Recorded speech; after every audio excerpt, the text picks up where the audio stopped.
All right, here are 5 things you know to get your day started. A judge from Rhode Island is going to be the one to oversee the case between State Representative Laura Libby and House Speaker Ryan Fecteau.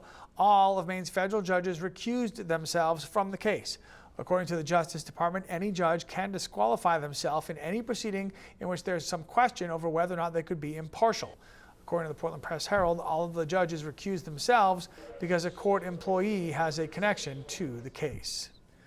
Voters in Steuben passed an ordinance to prevent the development of an aerospace industry in that town. There were nearly twice as many votes for yes as there were for no.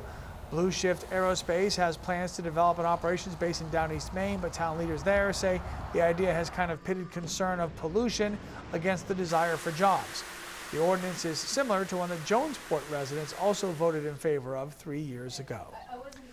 The U.S. Department of Agriculture is restoring funding to the University of Maine system. Senator Susan Collins' office says she did consult with the Trump administration leaders, and they've got the USDA to lift the funding freeze. It was in place as federal officials were investigating possible Title VI and Title IX violations. UMaine officials say they received little communication about the investigations, but they're just thrilled to see the funding is coming back. They called the pause in funding a, quote, unnecessary distraction from education and research. A local nonprofit is teaming up with Hannaford Supermarkets to help school districts meet new federal school lunch guidelines.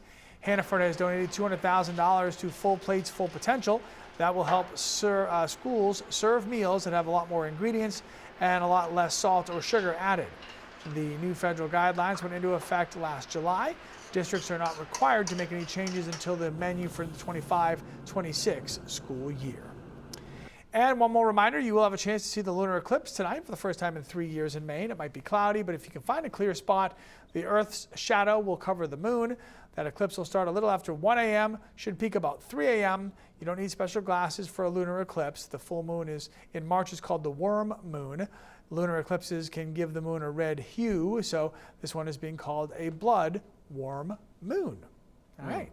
And I want to remind you to check out The Last Cup today on News Center Maine Plus. Today, we're talking about Cooper Flagg's future and whether or not he should go to the NBA now or maybe come back for one more year of college. Both have been talked about.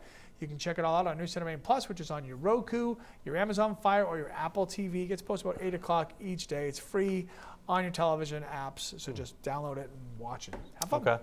So, sounds good. And we're doing Wanna Bet today, too. Yes, we are.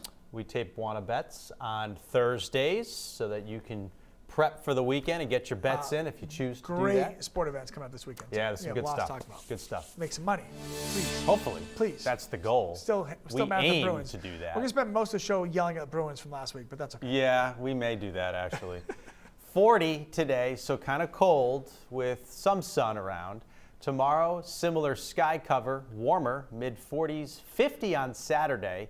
And then on Sunday, we're climbing into the mid-50s. It gets windier, though, and there's a pretty good chance that we end up with some decent rain here Sunday night into St. Patrick's Day. But the temperatures stay lofty. They stay very mild deep into next week.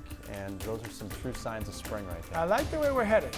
Yes. Pretty good.